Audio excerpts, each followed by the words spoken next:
Graça e paz do Senhor Jesus, muito boa tarde, que bom vê-los aí, chegando nesta tarde ensolarada de 23 de janeiro, e convido você já aí abrindo a sua Bíblia no Salmo de número 61, como você viu aí no anúncio de nossa página, é a nossa meditação para esta tarde, que Deus tem colocado ao longo desta semana, desde quarta-feira, em nosso coração, como já anunciamos na minuta da quarta-feira passada.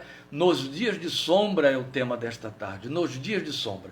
Parece um paradoxo a gente falar em sombra numa tarde tão ensolarada e tão linda como esta, mas as sombras de que estamos falando aqui são outras bastante diferentes de sombras que tenham a ver com espectro climático. E aí me alegra muito saber que você está aí porque tem desejo de ouvir a palavra de Deus e participar ativamente de receber a palavra que edifica, crendo, e nisso cremos, que o Espírito de Deus fala aos nossos corações quando abrimos a sua palavra e nela nós meditamos. Convido você a orar, uma vez Bíblia aberta no Salmo 61, a orar. Depois da oração nós estaremos lendo o Salmo e de imediato partindo para a sua aplicação para esta devocional de hoje. Quero ainda lembrar a você que estaremos continuando quarta-feira, 20 e 30, nossos estudos em Efésios, e agora partindo para a parte 3, a começar no versículo 3 de Efésios capítulo 1. Então Efésios 1, 3, quarta-feira, 20 e 30, parte 3 do nosso estudo na carta de Paulo aos Efésios. Bíblia aberta em Salmo 61, vamos falar com Deus neste momento, pedir que por sua graça prepare e trabalhe os nossos corações pelo seu Espírito, através da sua palavra. Bendito seja teu santo nome, Deus de toda glória e adoração.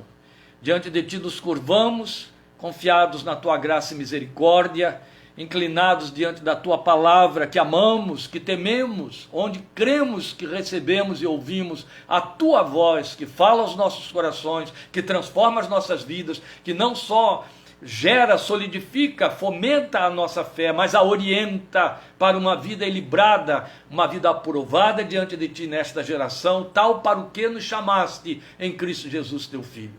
Agora estamos, meu Deus, com a tua palavra aberta diante dos nossos olhos, que registra uma experiência épica na vida de teu servo Davi, que lá de um passado tão remoto, 3.000 anos, nos alcança, chega até nós, para nos falar da realidade do nosso cotidiano, da realidade da nossa caminhada, dos altos e baixos da nossa vida. E nós queremos nesta palavra encontrar respostas, encontrar, ó Deus, identidade com aquele teu servo adorador do passado, para que encontres em nós adoradores dignos de ti, a respeito dos quais possas dizer, como disseste a respeito de Davi: achei a Davi, varão segundo o meu coração, que fará aquilo que me agrada. Bendito Deus, queremos ser achados como os adoradores que tu buscas, e pedimos que neste texto, nesta palavra, teu Espírito Santo nos guie por meio de Jesus, e nos ilumine o entendimento, e nos abra a sensibilidade da alma, para que possamos nos aperceber da tua direção, da tua voz, da palavra profética, que nos prepara, nos orienta e nos faz saber aquilo que é teu propósito para que se realize em nossa vida, como resposta de adoradores que foram resgatados pelo sangue de Jesus, homens e mulheres pecadores, resgatados pelo sangue de teu Filho, para serem achados diante de ti como adoradores em todo o tempo e na geração na qual foram colocados. Esta é a nossa realidade e queremos e desejamos muito que seja a nossa experiência. Rogamos que na tua graça nos fales, nos abençoes e alcances o coração de cada um de teus filhos e filhas que está em contato com esta palavra neste momento, e os que depois dela também se servirão. Que o Senhor possa, por tua graça, falar, abençoar, edificar, orientar, fazer crescer na graça de Jesus. É tudo quanto em ti esperamos e te pedimos, para o louvor de tua glória, por Jesus, Senhor. Amém. Amém. Deus te abençoe. Lendo o Salmo 61, Salmo de Davi: ouve o meu clamor, ó Deus, atenta para a minha oração. Desde os confins da terra eu clamo a ti, com o coração abatido. Leva-me para a rocha que é mais alta do que eu. Na minha versão o texto diz: põe-me a salvo na rocha mais alta do que eu, pois tu tens sido o meu refúgio, uma torre forte contra o inimigo. Para sempre anseio habitar na tua tenda e refugiar-me no abrigo das tuas asas. Aqui ele faz uma pausa, depois desta súplica que você ouviu vindo até o final do versículo 4, e aí segue na sequência a partir do versículo 5, como sendo a resposta que ele agora obtém e vivencia da oração feita. Pois ouviste os meus votos, ó Deus, deste-me a herança que concedes aos que temem o teu nome. Prolonga os dias do rei por muitas gerações, os seus anos de vida. Para sempre esteja ele em seu trono diante de Deus. Envia o teu amor e a tua fidelidade para protegê-lo. Então sempre cantarei louvores ao teu nome, cumprindo os meus votos cada dia. Você ouviu na leitura uma palavra definidora que Davi usa a seu próprio respeito, falando do estado de sua alma, que motiva então o tema pelo qual nós queremos meditar no Salmo 61. É quando ele diz, aí no final do versículo 2, clamo a ti com o coração abatido. Esta é a razão porque estamos falando de dias de sombra, ou nos dias de sombra, para sermos mais literais quanto ao nosso tempo.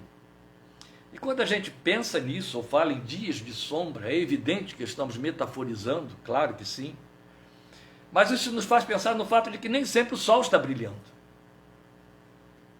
Às vezes ele brilha muito, eu estou falando do sol da graça, o que traz vida e alegria. Ele brilha muito num dia, amanhece brilhando muito e de repente sombras nos envolvem. Há alguns cânticos muito belos da enologia cristã que traduzem bem o que nós estamos querendo dizer aqui. Um está no cantor cristão, cantor o Inário dos Batistas. Vindo sombras escuras no caminho teu, oh não te desanimes, canta um hino a Deus. Cada nuvem escura um arco-íris traz, quando em teu coração reinar perfeita paz. Se teu coração estiver em paz. Depois temos um cântico que eu gostava muito de cantar a quatro vozes. Às vezes fazia um dueto com a Ana Maria Bellini, lá na nossa igreja. No crepúsculo sombras vem a terra, ao descanso todos convidar. Esta era a voz que eu fazia. Mas o cântico diz, no crepúsculo sombras vem a terra, ao descanso todos convidar. Deus, porém, promete alvorada e das sombras nuvens dissipar. Sombras, Deus está nas sombras, firme é o seu amor em cuidar de nós. Sombras, Deus está nas sombras, não te deixará lutar em dor a sós. Quando à tarde o tédio nos rodeia. Meus amados, e por aí afora vai, se deixar eu vou cantando mesmo, com todos os riscos de receber algumas pedradas. Mas a verdade é que introduzir uma mensagem que tem uma proposta que não parece tão alvissareira, tão atraente, como nos dias de sombra, nada melhor do que introduzi-la cantando, não é? E é isso que eu estou fazendo. Mas com isso, o que eu quero lhe dizer de fato, é que a experiência cristã, a caminhada do crente, já reservou até espírito de adoração, mensagem de adoração, para a realidade dos dias de sombra. Porque, como dissemos, nem sempre o sol está brilhando. Às vezes, sem aviso prévio, sombras surgem e o brilho cessa. Sombras na alma, sombras na mente, sombras nos sentimentos. Sombras que, inclusive, vão atravessando dias e dias. E, às vezes, é tão literal como na experiência de Paulo, naquele trágico naufrágio descrito em Atos 26 e 27, em que passaram mais de 14 dias sem luz de sol e nem estrelas. Coisa trágica, não é? E nessas circunstâncias, quando há sombras, a visão das coisas fica dificultada, fica indefinível, a assertividade é desconfiável. Porque geralmente quando sombras vêm, a cognição fica afetada pelos sentimentos. Os sentimentos muito agitados ficam incertos. E aí é perigoso tomar decisões, definir coisas, quando o solo está um pouco instável, o solo das emoções. A rapidez e a facilidade com que as emoções ditam as diretrizes é muito grande e ninguém nem se apercebe. E quando a emoção dita a diretriz, geralmente fatalidade está na frente, no meio do caminho para ser colhida. Não se pode plantar, semear sob emoções. Não se sabe o que se pode colher. Meus queridos, Jesus nos faz saber, com ênfase, não iludiu ninguém, que segui-lo não faz de nosso caminho um trilho sem percalços ou interminavelmente plano. Os que vivem propondo isso aí nos púlpitos estão enganando, mentindo, isso não existe. O Filho de Deus, o autor da fé, deixou claro que segui-lo nem sempre vai encontrar um caminho plano. Não. E nem pode ser assim. E a bem do nosso crescimento.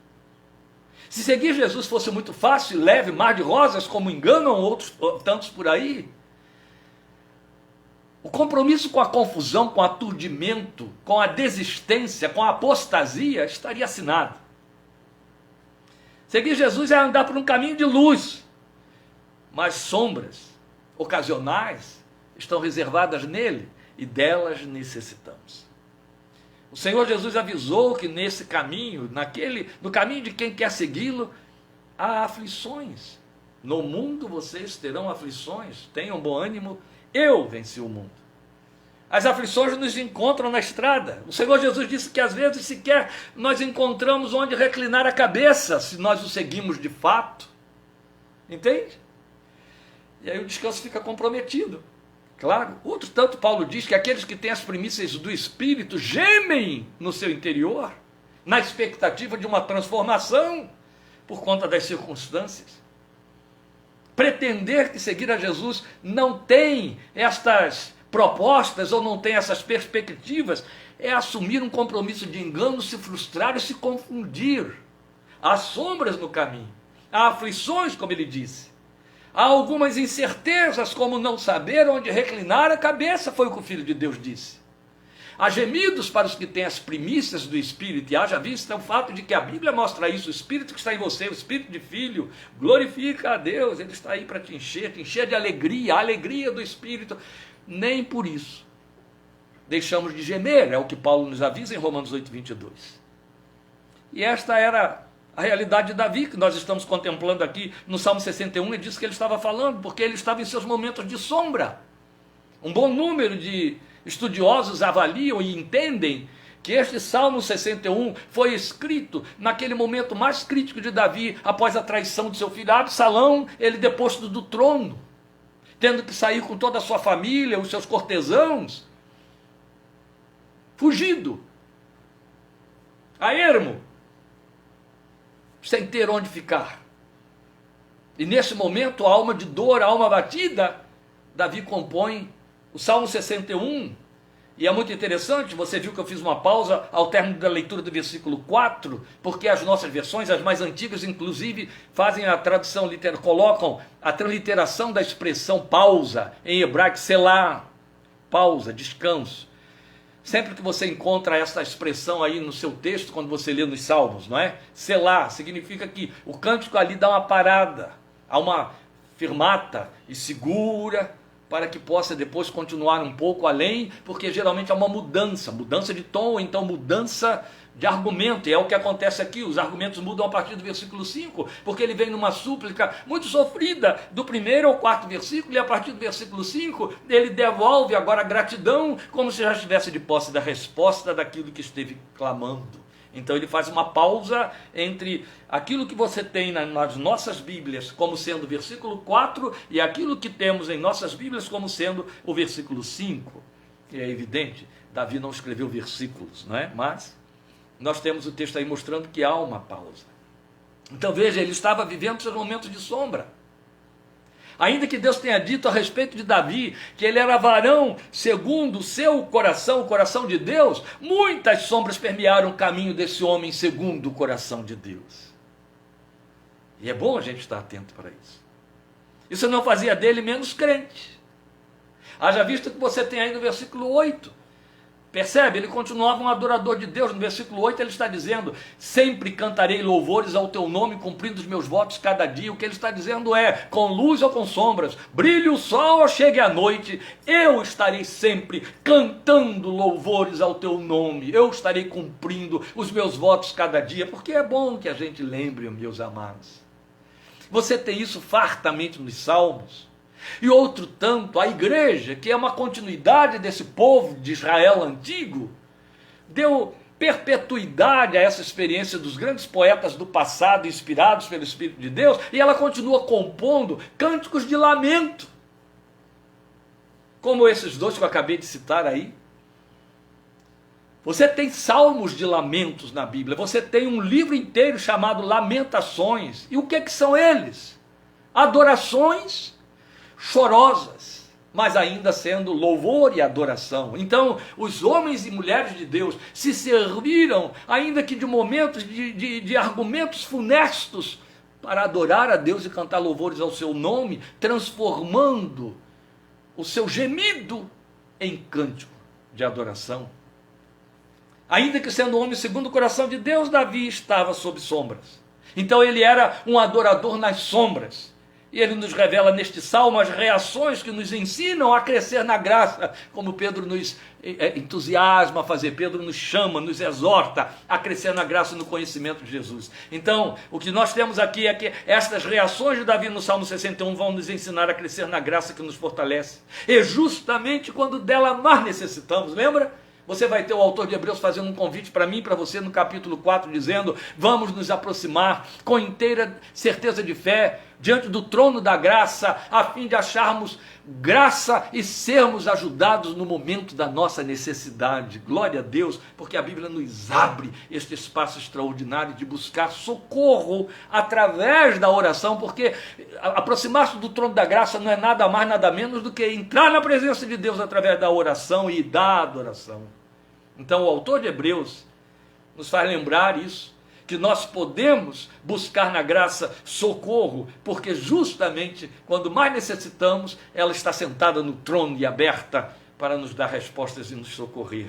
Então Davi vai nos ensinar como isso pode ser feito através da adoração, sofrendo, abatido, chorando, entristecido, atônito, confuso, as realidades da nossa vida, as circunstâncias da realidade da nossa vida. Isso não vai fazer de mim e de você, não pode fazer de mim e de você menos adorador, ou suspender o espírito de adorador. Porque à luz de João capítulo 4, do diálogo de Jesus com a mulher samaritana, nós podemos aprender, dentre tantas coisas, algo fundamentalmente absoluto nos valores divinos. O Filho de Deus disse: o Pai busca adoradores que o adorem em espírito e em verdade. O Pai busca adoradores. Alguém já fez uma comparação, e eu acompanho isso aí porque eu acho que é muito sábio, entre Efésios capítulo 4 e João capítulo 4. Em Efésios capítulo 4, que um dia, querendo Deus, chegaremos através dos estudos do Minuta, das quartas-feiras, em Efésios capítulo 4, o apóstolo Paulo diz que Deus deu dons aos homens, e depois ele vai dizer que Deus deu à igreja pastores, mestres, evangelistas, doutores, profetas. Deus deu. E João capítulo 4, Jesus vai dizer à mulher samaritana que o Pai busca, o Pai pede, como se pedisse de volta, adoradores que o adorem em espírito e em verdade. Então, de um lado você tem Deus dando à igreja vidas preparadas para abençoá-la, fazê-la crescer. Do outro lado você vai ter Deus chegando para a igreja e pedindo adoradores. Eu sei que o verbo fica muito forte, colocado alusivo à pessoa de Deus, mas é para que você entenda bem o significado disso. Ele nos dá dons, ele nos dá homens preparados, mulheres preparadas, mas nos pede como devolutiva adoradores. O Pai busca adoradores, o Pai busca adoradores. Então o que ele, antes de mais nada, vai querer encontrar em você, filho, em você, filha, é um espírito de adorador. E há aqueles que pensam que eu só devo adorar a Deus quando meu coração está alegre. Eu só devo adorar a Deus quando tudo me vai bem. Não, pelo contrário. Eu vou ler Tessalonicenses me dizendo a mim e a você, em tudo dai graças. Eu vou ler Romanos capítulo 8, versículo 26, declarando que Deus trabalha em todas as coisas, em todas as circunstâncias, para o nosso bem, para o bem daqueles que o amam. Por isso é que não há desculpa para não adorarmos quando as coisas não estão sendo compreendidas ou gratificando. Um grande indicador de falta de maturidade psíquica, de falta de maturidade emocional, é a pessoa que tem baixa resistência à frustração ou nenhuma. Ela precisa de tratamento, ela precisa se transformar, ela precisa se crescer. Ela precisa se restaurar. Você imagine se eu só fosse adorador quando eu tivesse o que agradecer a Deus. Porque aí eu estaria fazendo uma vinculação de bens. Eu não estaria fazendo uma vinculação moral. Deus não me serviria para ser adorado pelo que Ele é, mas sim pelo que Ele faz. Eu posso adorar a Deus pelo que Ele faz, isso se chama gratidão. Mas eu devo adorar a Deus pelo que Ele é, mesmo que Ele não faça. Isso se chama adoração. Render a Ele tributo, porque eu o amo. Nós fazemos isso em nossas relações humanas. Nós podemos nos aborrecer com o cônjuge ou com um filho, por circunstâncias, por algum mal entendido, mas isso não significa que deixamos de amá-los. Eles são o que são, pelo que são, e nós os amamos pelo que eles são.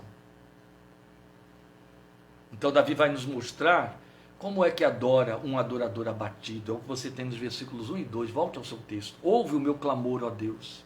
Atenta para a minha oração. Desde os confins da terra eu clamo a ti com o coração abatido. Primeira linha do versículo 2, eu vou parar nela. Como ele está se sentindo? É fácil você inferir isso desta linguagem toda simbólica de que ele se serve.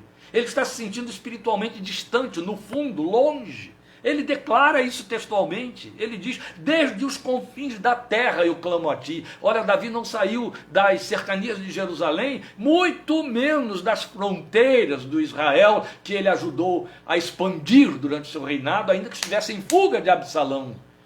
No máximo que poderia acontecer, ele está escondido no fundo de uma caverna, como aconteceu tantas vezes quando fugiu de Saul.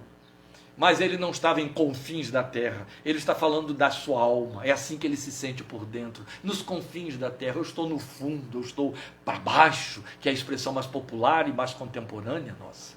Era assim que ele está falando, é a alma de Davi que está falando, desde os confins da terra. Desde os confins da terra eu clamo a ti com o coração abatido. Ele não está só nos confins da terra, no sentido de que se sente longe, a voz com dificuldade de ser ouvida, mas ele está no fundo do seu coração, o seu coração o jogou para baixo, ele está lá dentro. Talvez colhido por circunstâncias frustrantes, e estamos aventando a hipótese de que fosse um momento de fuga, por conta da traição de Absalão, seu filho, ou também frustrado consigo mesmo. Quantas vezes é válido que ocorra, não é? O coração se abate por conta de quedas, de pecados, porque vivemos a realidade de Romanos capítulo 7, o mal que não quero fazer, esse eu faço. E aí nesta hora é importante que o coração se abata. Cínico, negativo, hipócrita, é o crente que, fazendo o mal que não quer, se jacta, limpa os lábios, sai sorridente, como se tudo estivesse indo bem. A Bíblia diz coisa totalmente oposta, fala de tristeza segundo Deus, que opera arrependimento. Então esse abatimento é muito válido quando ele ocorre, quando a circunstância que nos frustra emerge de nós mesmos. Mas podemos nos frustrar conosco por conta de sonhos que derreiam, ou então todo um preparo, todo um investimento em direção a uma conquista, em que a gente se surpreende descuidado e põe tudo a perder. Isso também joga para baixo, isso também faz com que o coração se sinta como o salmista no Salmo 130, das profundezas a ti clamo, ó Senhor. Nossos pecados também nos levam a isso, mas é interessante que quando ele diz, eu clamo desde os confins da terra, ele pode muito bem estar apontando um sentimento de se sentir longe de Deus, uma sensação de estar longe de Deus. E essa experiência de se sentir longe de Deus, meus queridos, ela é muito própria na realidade de muitos dos filhos e filhas de Deus no dia a dia. Por razões várias. Não é no sentido de que eu resolvi me afastar, mas dadas as circunstâncias, dados alguns abatimentos e outras coisas mais, o coração se sente longe de Deus, fazendo uma projeção totalmente negativa do tipo, Deus se afastou de mim. Isso nunca vai acontecer. A Bíblia, de forma muito clara e textual, diz que perto está o Senhor. Essa é uma temática profética do Deus eterno. Jesus também traduziu isso para nós quando ele disse, estarei convosco todos os dias, até o confins da terra. Em Isaías 43 nós vamos encontrar o Senhor dizendo através do salmista, eu estarei contigo. Porque eu sou contigo, o Senhor disse para Gideão, vai nesta tua força. Mas é lindo a gente ouvir Paulo dizer em Filipenses 4, perto está o Senhor. Não há lógica e razão para nos sentirmos longe de Deus, transferindo para Deus esta sensação como se Deus tivesse feito um movimento de afastamento. Ele está comprometido a jamais fazer. Pelo contrário. Lembre o Salmo 139, lembre a parábola da ovelha perdida. Nos dois aspectos você vai ter as metáforas dentro dessas parábolas sendo trabalhadas para dizer que nós nos distanciamos, nós podemos nos afastar e ele vai no encalço, ele vai atrás. É lindo quando Davi no Salmo 139, então esse homem tem muita experiência para falar disso, ele declara, ainda que eu faça a minha cama no mais profundo abismo, ali estará a tua mão. Aleluia, aleluia. Mas o sentir-se longe de Deus, estar no fundo, nos confins da terra, pode ser um sentimento de comunhão interrompida, comunhão da sua presença. Isso também é possível. Mas o que eu quero salientar aqui é o fato de que quando o crente se sente assim, verbaliza isso, que é a realidade da vida, ele está verbalizando o que sente, ele já está num processo de restauração. Porque nada pode ser pior do que estar longe de Deus e achar que está perto. Entende? E há muitas maneiras de ficarmos longe de Deus. Ou impedir que Deus possa participar de determinadas situações e decisões da nossa vida. Por conta de mais escolhas. Mas achar que está tudo bem entre nós e Deus. Então quando o sentimento vem à tona e o reconhecemos, aí já estamos dando passos céleres em direção a uma restauração plena. Esta é a experiência deste adorador. Está abatido e verbaliza, ó Deus, eu estou no fundo, eu estou longe demais. Mas ainda assim, e por isso mesmo, ele clamava. E por que ele clamava? Porque ele sabia que o Senhor era o seu único recurso, o único recurso eficaz. E vamos ver isso com mais intensidade agora, porque é muito bonita a maneira como ele muda esta linguagem. Veja, você ouviu a gente falar agora aí nos versículos 1 e 2, a primeira parte, sobre o adorador abatido, mas agora vamos ouvir o cerne do clamor do adorador abatido. O que ele pede? O que o adorador abatido está pedindo? É evidente, no versículo 1 ele já tinha dito, atenta para a minha oração. Mas agora, nos versículos, da segunda parte do versículo 2 até o versículo 4, ele apresenta o conteúdo do seu clamor. É isso que eu estou chamando de o clamor do adorador abatido. Então, dando sequência ao versículo 2. Põe-me a salvo na rocha mais alta do que eu, ou leva-me para a rocha que é alta demais para mim. Pois tu tens sido o meu refúgio, uma torre forte contra o inimigo. Para sempre anseio habitar na tua tenda e refugiar-me no abrigo das tuas asas. Ou como isto é apropriado. Porque ele está falando agora, quando ele usa uma nova terminologia simbólica, plena de símbolos, ele está falando de se sentir pequeno. Eu já tinha dito que ele estava lá no fundo, então ele está falando de se sentir afundado, pequeno e afundado, não é só longe, pequeno, pequeno. Quando esse homem diz, leva-me para a rocha que é alta demais para mim, ele já está assumindo, eu sou pequeno demais para essa rocha, onde eu necessito subir. Eu preciso estar nela. Então isso tem alguns significados importantes. Ele queria se sentir de pé, levantado, porque estava abatido, não foi o que ele disse? Levanta-me, Deus, é isso que ele estaria dizendo em outras palavras. Mas eu estou tão apequenado, eleva-me, Deus. Então este é o significado mais apropriado do seu clamor. A sua oração era sábia. Eu quero ir para a rocha mais alta, Deus. Eu quero compartilhar com você o desdobramento de alguns significados apontados por essa metáfora, porque são muito coerentes e convenientes às nossas necessidades espirituais em circunstâncias semelhantes.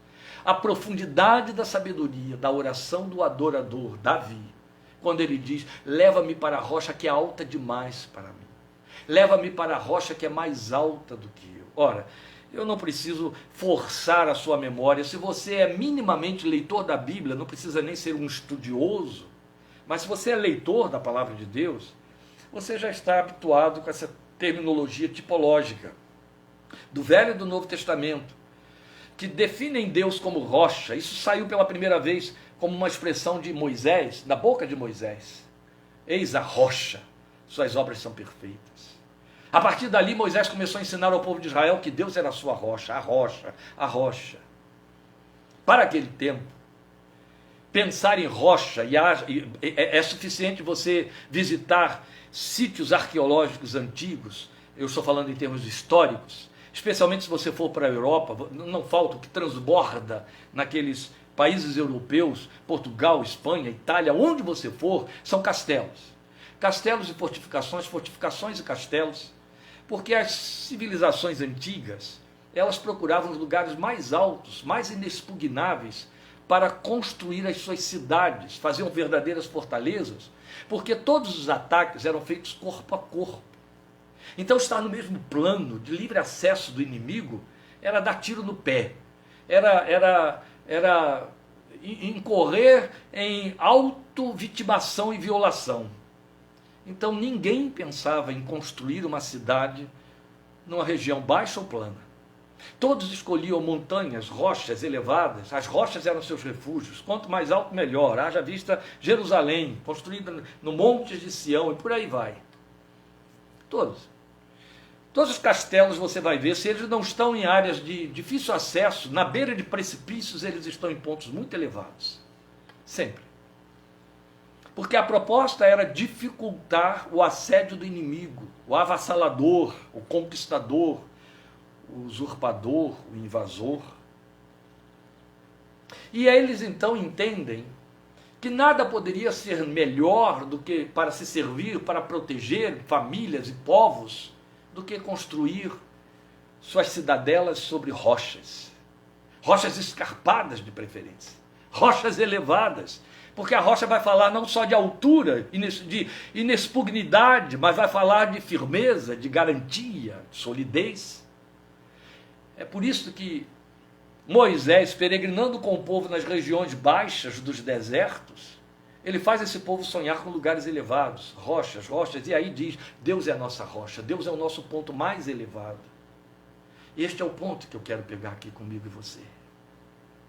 Para o povo da época, habitar sobre rochas falava de firmeza e de segurança, de proteção, solidez e proteção, de elevação, de olhar por cima, de se sentir a salvo. Quando Moisés toma Deus como rocha e põe à disposição da fé do povo a quem ensina, outro tanto você vai ver Jesus fazendo isso, e Paulo fazendo isso com respeito a Jesus, dizendo inclusive que Jesus era essa rocha do Velho Testamento que nos acompanha, glória a Deus.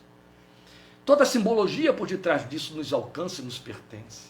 A rocha é o ponto mais elevado, a rocha é o lugar mais alto, e meu Deus então representa o meu lugar mais alto, o meu ponto mais elevado. Eu vou reduzir tudo numa palavra só: o meu alvo. O meu alvo. Entende? O que minimamente um alvo pode significar? Ponto de referência. Você sabia? Se não sabe, se sabe, eu vou lhe lembrar. Se não sabe, eu vou lhe informar. Mas há uma orientação da psicologia postural para a proteção de nosso emocional muito significativo.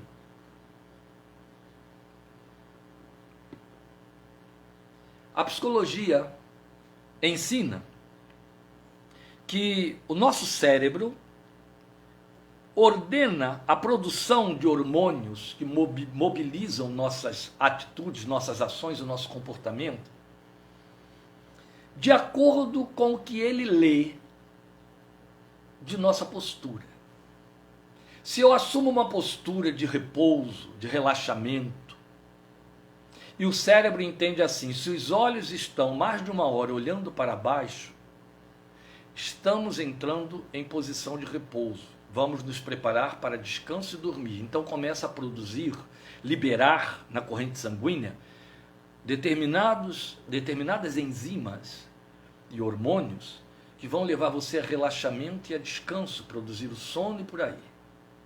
Se você estiver muito tempo, mais de uma hora, olhando num plano horizontal e elevando os olhos em lugar de abaixar, olhando para o alto, lendo placas, olhando alguma coisa lá, o cérebro entende, está ativo e precisa de mais atividade, então joga ordens lá para as suprarrenais liberarem mais corticoides, liberarem mais adrenalinas, de maneira que você fique ativo, você agite-se mais.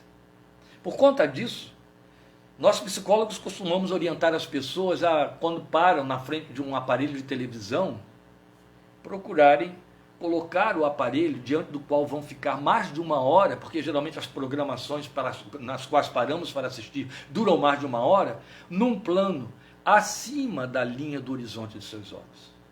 Porque se você puser a televisão abaixo da linha do horizonte, pode ter certeza de que na metade do seu filme você já está piscando, porque o seu cérebro entendeu, está entrando em estado de repouso, de relaxamento. Aí a atenção cai, a cognição fica anuviada, a recepção do ensino desaparece. As pessoas pensam que as plataformas para os discursos e palestras são colocadas um ponto acima só por uma questão postural, para facilitar o visual. Não é só para facilitar o visual, mas é para que o preletor esteja num ponto mais elevado, de maneira que as pessoas possam se manter recebendo ordens do cérebro para a produção de hormônios que mantenham a atenção vigilante. Isso é psicologia. Entende agora quando a gente fala como é importante saber que Deus é o alvo e esse alvo então é elevado? Meus irmãos, eu não quero me perder aqui dentro de metáforas que são muito tentadoras e atraentes, mas eu quero pontuar algo que eu acho muito importante se nosso propósito aqui é didático na palavra de Deus. Quando eu penso em meu Deus como meu alvo, eu não posso baixar o meu alvo, eu não posso pô-lo lá embaixo. Eu fique embaixo, eu me sinta embaixo, eu me sinta no fundo como Davi. Mas jamais posso perder da minha consciência de fé o fato de que meu Deus está acima, porque Jesus nos mandou orar dizendo exatamente isso: Pai nosso que estás nos céus. É Ele que pela misericórdia e pela graça se oferece para descer dos nossos baixios, como eu citei aqui o Salmo 139, como o próprio Moisés, que declarou que Deus é rocha, também disse: por baixo de ti estende os braços eternos. Quando Davi diz: se eu fizer a minha cama no mais profundo abismo, ali estará a tua mão, ele não está dizendo tu habitas lá. O que ele está dizendo é: tu me socorrerás lá, tu estarás lá comigo, tu irás até lá para me tirar dali para fora. Daí o salmista gritar no Salmo 130, das profundezas a ti clamo.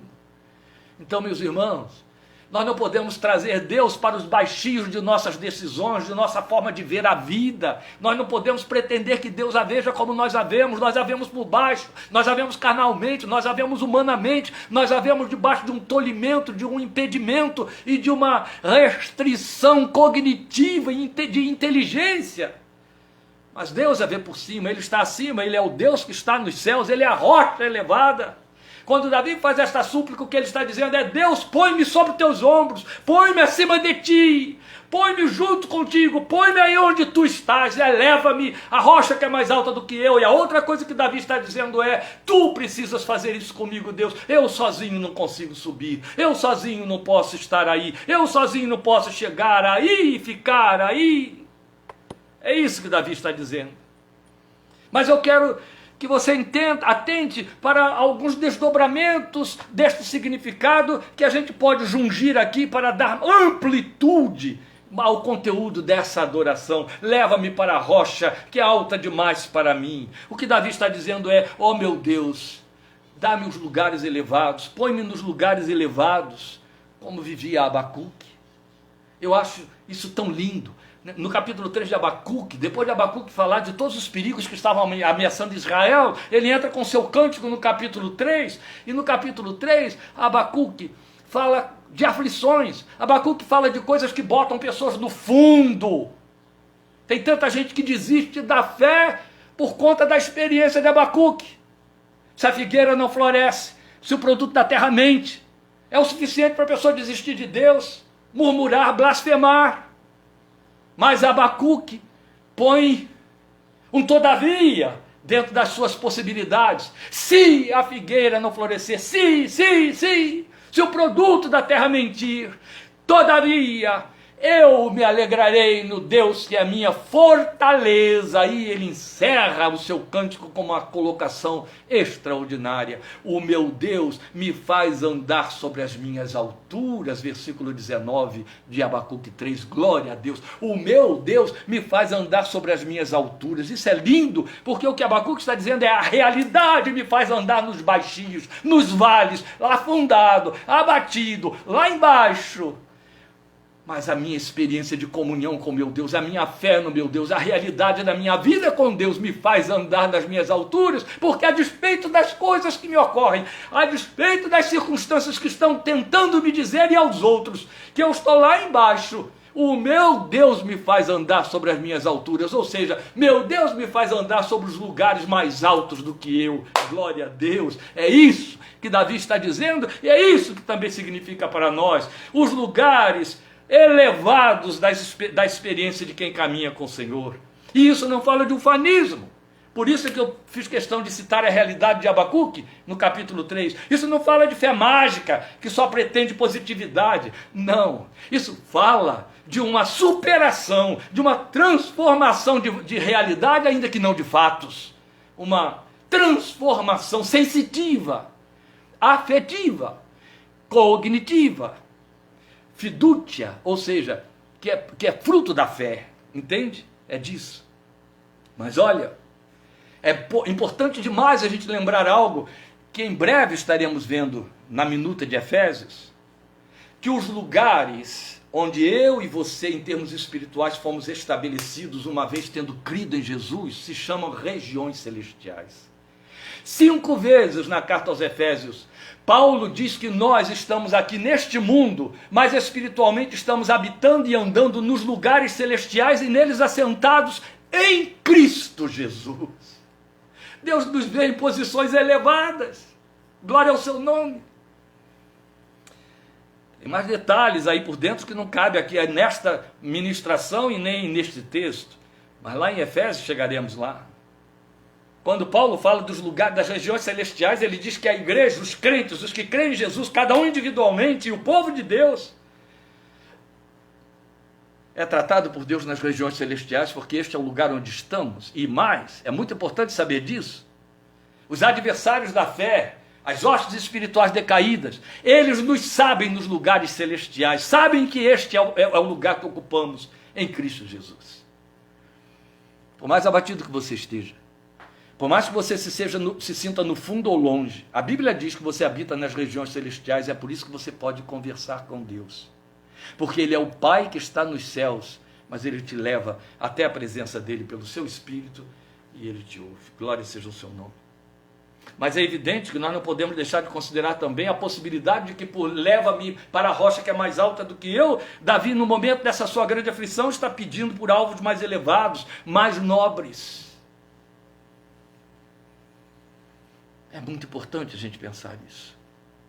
É de se esperar que homens e mulheres que foram tirados dos baixios de uma vida de mesmice e de pecado, decaídos, sem sonhos e sem alvos, entregues à sua própria vontade perversa e rebelde, andando de forma degradada, afundando cada vez mais, uma vez retirados de lá pelo sangue de Jesus, queiram se manter em posições não medíocres, mas elevadas, acima do caminho dos outros que não sabem nem em que tropeçam, na linguagem de Jesus.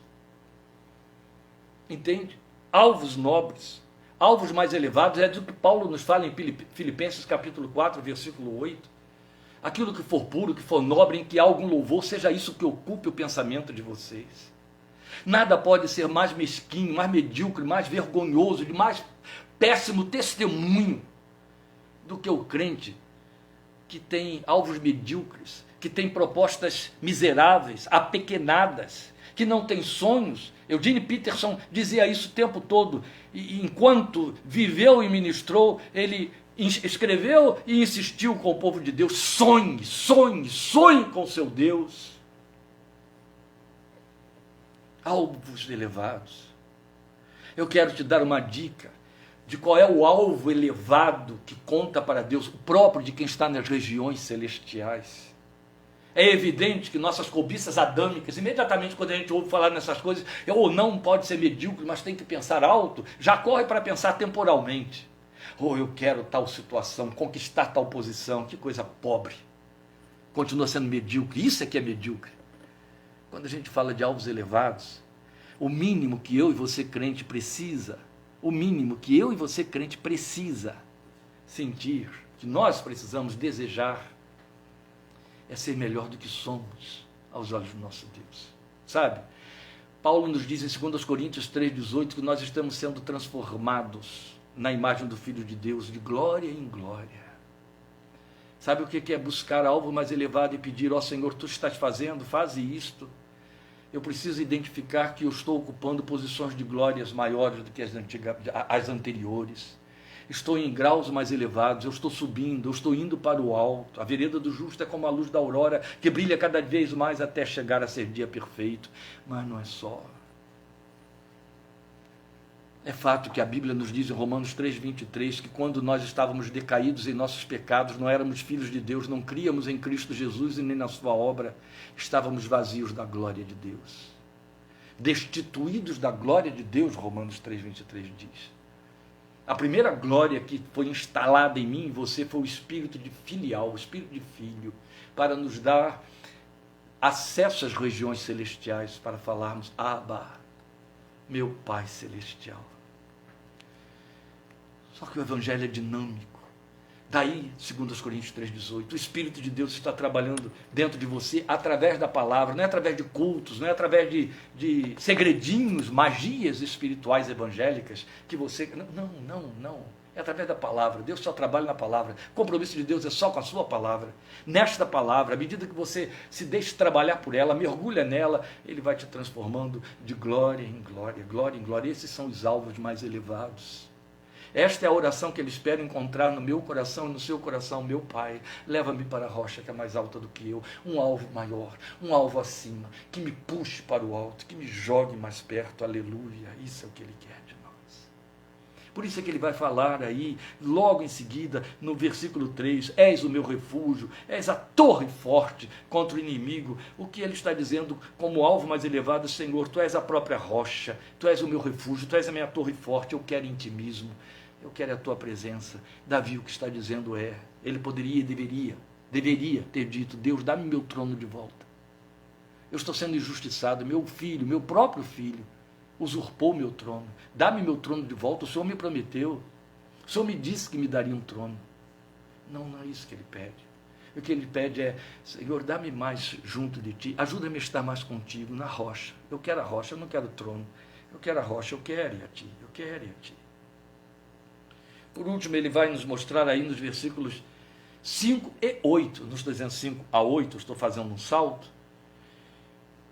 O adorador abatido tem compromissos com Deus. Então ele mostra o compromisso do adorador abatido no versículo 5. O que ele diz aí? Ouviste os meus votos, ó Deus. Depois no versículo 8, com que começamos: sempre cantarei louvores ao teu nome, cumprindo os meus votos cada dia. O adorador tem compromissos. O adorador assume compromissos com Deus e responsabilidades. A Bíblia tem vários nomes para esses compromissos. Um deles é semente. Entende? Compromisso é: te buscarei, buscar-me-eis e me achareis de todo o vosso coração. Compromisso é: eu vou me separar do mal, do erro, do mau caminho. Como purificará o homem o seu coração? Observando conforme a tua palavra. São votos. São votos. Há muitos votos da disciplina cristã que já caíram no ostracismo, já caíram no esquecimento, no olvido. Um deles é o jejum. É bem verdade que os crentes trouxeram o jejum, os poucos que jejuam, trouxeram o jejum a um nível tão medíocre, tão tonto, jejuar para estar obtendo coisas temporais, coisas do dia a dia, que é melhor não jejuar nunca, aí é passar fome. Jejum é humilhar-se diante de Deus, jejum é separação, jejum é tomada de posição para buscar, tempo para meditar, tempo para orar, tudo isso são votos. Votos que a gente tem de evitar de quebrar, mas assumir votos. Nós temos um pouco de dificuldade com essa linguagem por causa dos ranços romanistas, com os quais nada queremos, achamos que então isso aí é religiosidade, etc. Mas Paulo fez votos, a Bíblia fala de votos, votos existem para os crentes. Voto é comprometimento, voto é assumir responsabilidade, votar, sustentar uma obra missionária, visitar um missionário, visitar alguém no hospital, fazer um serviço para Deus, voto.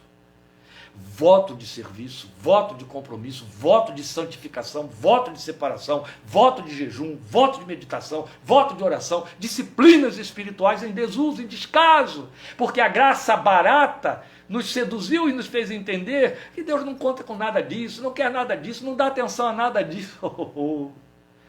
Não é assim não. As nossas respostas não têm nada a ver com mérito e não fazemos uma troca com Deus. São atos de adoração, são minha expressão de gratidão, porque sou grato, eu voto, entende? Eu reconheço quem Ele é para mim. Jesus nunca abriu mão disso. Ele cura 10 leprosos, um volta, ele diz, e cadê os outros 9? Não eram 10 os que eu curei? Só este voltou e este que é o estrangeiro? Eu estou aqui na sua casa desde cedo e você não me deu água para lavar os pés, não me deu um beijo, não pôs óleo sobre a minha cabeça. Essa mulher que você diz aí que é pecadora, desde que eu cheguei não para de banhar os meus pés com suas lágrimas e de enxugá-los com seus cabelos e de deitar óleo sobre a minha cabeça e me ungir. Ele quer. Davi diz sempre, Deus, cantarei louvores e cumprirei meus votos. São duas coisas onde o advérbio impera. Sempre cantarei, sempre cumprirei meus votos. Sempre. Porque no abatimento fazemos concessões, esse é o melhor momento para fazer votos. No abatimento nós assumimos compromissos, é o melhor momento para nos darmos conta de nossas responsabilidades espirituais. No abatimento nós nos humilhamos diante da grandeza divina. O jejum conta como instrumento de humilhação diante de Deus, amados. Precisamos resgatar estas coisas na nossa espiritualidade. Precisamos sair dessa confissão formalista em que nós entendemos os privilegiados recebedores de um Deus dadivoso. Cuidado com isso. Deus não tem privilegiados. Deus tem homens e mulheres comprometidos com a aliança. A aliança não é unilateral. A aliança é pacto entre duas partes. Deus e o homem, ele e você. Os dois elos da aliança têm compromisso, têm responsabilidade. Então o que Davi está dizendo é sempre cantarei louvores e cumprirei meus votos, mesmo em sombras, mesmo abatido. É onde reside a intransponível diferença entre homens e anjos como adoradores, meus amados. Entende? Lembra, começamos aqui, ou há pouco, citamos João 4, em que Jesus conversa com a samaritana e diz, o Pai busca adoradores. Qual é a pergunta que eu e você, minimamente na inteligência, teríamos de fazer, conhecendo as Escrituras? Ele tem bilhões, seres incontáveis, hostes incontáveis, bilhões são números, são finitos, são nossos. É matemática, é humana. Eu não sei se as hostes celestiais podem ser contadas e em bilhões. Pelo contrário, Apocalipse diz que são incontáveis miríades e miríades. Deus tem incontáveis hostes de adoradores na sua presença no céu. Incontáveis hostes. Incontáveis hostes. Olha para essa terra tenebrosa. Olha para esses homens assassinos, criminosos, debochados, insensíveis, maledicentes, trapaceiros, com politicagem baixa, desafetuosos, como Paulo profetizou, e diz: eu quero lavar você no sangue do meu filho para fazer de você um adorador. A nossa inteligência nos obriga a chegar para Deus e dizer: mas o Senhor não está satisfeito? Não basta? Não são incontáveis hostes de adoradores? A Bíblia não nos abre janelas, como Isaías capítulo 6, para mostrar uma adoração que jamais poderemos imitar, como Apocalipse 4, Apocalipse 5, jamais poderemos imitar aquilo que acontece ali, feita por anjos. Aquelas antífonas de Isaías 6, dos serafins e dos querubins, adoradores de Deus ao redor do seu trono. E Deus diz: eu estou buscando adoradores em Maria, em João, em Antônio, em Cícero, em Raimundo. Eu estou buscando adoradores em Luiz. Eu estou buscando adoradores em Carla. Eu quero Carla para minha adoradora. Eu quero Henrique como meu adorador. Deus, tu não estás satisfeito? O que eu disse aqui? Reside e existe uma intransponível diferença entre homens e anjos como adoradores. É verdade. E eu creio ser precisamente o que Jesus nos comunicou quando ele disse isso. O Pai busca adoradores que o adorem em espírito e em verdade. É o que está lá em João 4:23. Ele já tinha anjos. Onde, pois, ele espera achar esses adoradores em espírito e em verdade? Em mim e em você. Porque nós temos lágrimas a derramar, suor a derramar, sangue a cair por terra, nós temos engelhamento, envelhecimento, adoecimento físico, nós temos frustrações, traições, dores, assassinatos, criminalidade, um Brasil dessa política nojenta que nos cerca há dezenas e dezenas de anos e vai por aí afora. Nós vivemos no contexto, nós somos brasileiros, nós somos portugueses, nós somos ingleses, nós somos africanos. Homens, mulheres, num planeta que está se deteriorando porque nós o depedramos. Mas ainda podemos cantar como Paulo e Silas em Filipos, servindo, adorando, postos na prisão, em cadeia de segurança máxima, lá no fundão. E na hora de gemer, costas lanhadas, pés presos a tronco, na hora de dizer: Deus, por que isso aconteceu? Oh Deus, por que o Senhor está permitindo nisso? Senhor, o que será de nós amanhã de manhã? O que acontece é que meia-noite, a minutos do amanhã, do dia seguinte acontecer, estes homens são encontrados cantando louvores a Deus no fundo daquela prisão. Oh, anjo nenhum faz isso, tá bom? Miguel não pode, Gabriel não pode, nenhum serafim, nenhum querubim pode fazer isso. Mas eu e você fazemos e podemos fazer. Ele busca esses adoradores. Entende? Quem canta quando se sente no pó, quem o encontra ali no pó. Jó o fez. José o fez na cova. José o fez lá na prisão de Potifar e de Faraó. Daniel fez na cova dos leões. Marta também na sepultura, debaixo da sombra do luto da morte do seu irmão mantenedor da casa. Entende? Anjos não podem fazer isso. É quando as lágrimas vêm porque as dores nos acometeram, as sombras chegaram e aí o coração diz: ó, Deus está doendo, mas eu ainda quero ser achado sobre teus ombros. Levanta-me daqui e põe-me sobre ti. Tu ainda és o meu Deus. Jesus usa de um discurso duro, difícil de suportar. Os discursos dos profetas. Quando um pregador é um profeta, a igreja fica detestando a pregação porque ela não enche o coração de falsas esperanças, entende? Ela dá um choque de realidade. Jesus fez isso. E quando Jesus fez isso, a multidão que o ouvia e o acompanhava em busca de pão, ó, vazou. Aí foi mesmo, todo mundo embora. Meu Deus, eram centenas e de repente ficaram 12 pessoas, 12, com Jesus 13. Ele não perde tempo. Ele olha para aqueles 12, ele sabia do peso do discurso que deu. Olha para os 12 e diz: vocês também não querem ir? E aí Pedro chega para ele e diz: Senhor, para quem nós iremos? Só tu tens palavras de vida eterna. Eu posso não entender nada desse teu discurso, ele pode não estar me prometendo nada que me atraia, que me dê garantias de sucesso e de um bom futuro. Mas são palavras de vida eterna, só tu a tens, então não temos para onde ir, é contigo, entende? É esse adorador que eu e você podemos oferecer a Deus. Estamos ali sepultando mãe, sepultando um pai, um irmão querido, e estamos cantando: metade da glória celeste jamais se contou ao mortal. Anjos não fazem isso. Anjos não fazem isso. Uma palavra de adoração, de oração ou de rendição, ele vai receber como um cântico, como uma adoração, entende? Seria esse o novo cântico em meus lábios de que falou Davi no Salmo 40? Eu termino lembrando a você o Salmo 30, versículo 5. A tristeza pode durar uma noite, mas a alegria vem pela manhã. Logo em seguida o salmista vai dizer: uma oração ao Deus da minha vida.